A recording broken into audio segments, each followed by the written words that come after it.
Good Morning Business. Business Plan. Il est 7h46, on est très heureux de recevoir Olivier Garnier, directeur général des statistiques études de la Banque de France. Bonjour Olivier Garnier, avec une bonne nouvelle. Vous avez annoncé hier soir que, alors c'est symbolique mais c'est important, la France n'était pas en récession. On n'aurait pas 2 trimestres consécutifs de baisse du PIB, légère baisse au 3e trimestre, légère hausse au 4e, selon vos prévisions.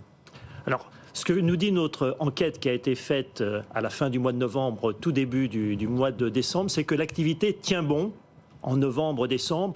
Et donc, sur le 4e trimestre, on estime qu'il y aurait une légère hausse du PIB de plus 0,1%. Et cet effet-là, il vient principalement des services. Dans l'industrie, là, on a plutôt une stabilisation de l'activité. Et puis, par exemple, on a des activités comme le second œuvre dans le bâtiment, là, qui sont en repli sensible. Ben oui. L'autre bonne nouvelle, c'est que l'inflation baisse, clairement. Effectivement, du point de vue en plus de la Banque centrale, c'est la bonne nouvelle, c'est que mois après mois, on voit que le comportement de fixation de prix des entreprises se normalise. Si je prends l'exemple de l'industrie, aujourd'hui, il y a plus que 5% des entreprises qui ont augmenté leur prix dans l'industrie au cours du mois de novembre. Elles étaient, il y a un an, en novembre 2022, 27%. Et aujourd'hui, il y a à peu près la même proportion d'entreprises qui augmentent et qui baissent leur prix. Alors, ce qui est intéressant dans ce que vous dites, et un peu inquiétant d'ailleurs, c'est que vous dites que l'activité elle est tirée par les services. Or, on n'arrête pas, on va tout à l'heure recevoir Bonnel pour France 2030, on n'arrête pas de dire que l'avenir de notre économie, c'est dans l'industrie et qu'il faut réindustrialiser. Or, on voit que c'est pas ça qui apporte de la croissance et que, au fond, on est peut-être une économie de services maintenant. Alors, l'industrie, quand même, a pas mal contribué à la croissance. Elle va continuer de le faire.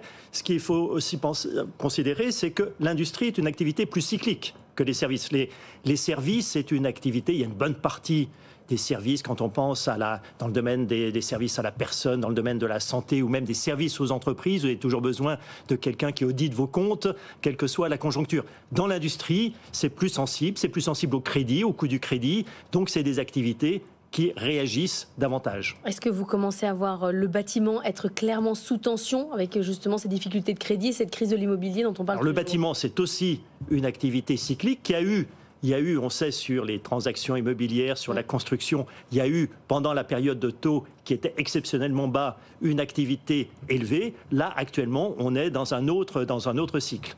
Est-ce que dans les freins à la croissance, il y a toujours les pénuries de main-d'œuvre? Est-ce qu'il y a toujours des tensions sur l'emploi qu'il faut qu'on progresse moins qu'on ne devrait progresser? Alors, je dirais que là, c'est la surprise de l'enquête de ce mois.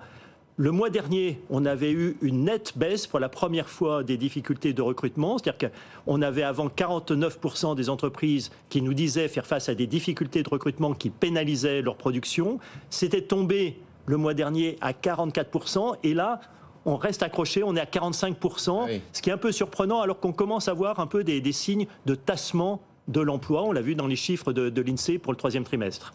Là, donc, on est à moins 0,1 sur le T3, vous prévoyez plus 0,1 sur le T4. Ça fait qu'on reste sur 0,9 sur l'année. On reste dans cette prévision-là? Ça, on vous le dira la semaine prochaine, où on publie nos projections, même jusqu'à l'horizon. Et elle trouve 0,9. Jusqu'à 2026, même. On vous donnera pour la première fois l'année 2026. Là, vous allez sortir votre boule de cristal cette fois-ci. Voilà. Mais avec une activité qui tient quand même. Benaouda Abdeldaïm, qui lit la presse allemande tous les matins, nous disait tout à l'heure que l'Allemagne commence à envier la France sur sa capacité justement à avoir cette activité qui se poursuit, qui ne descend pas.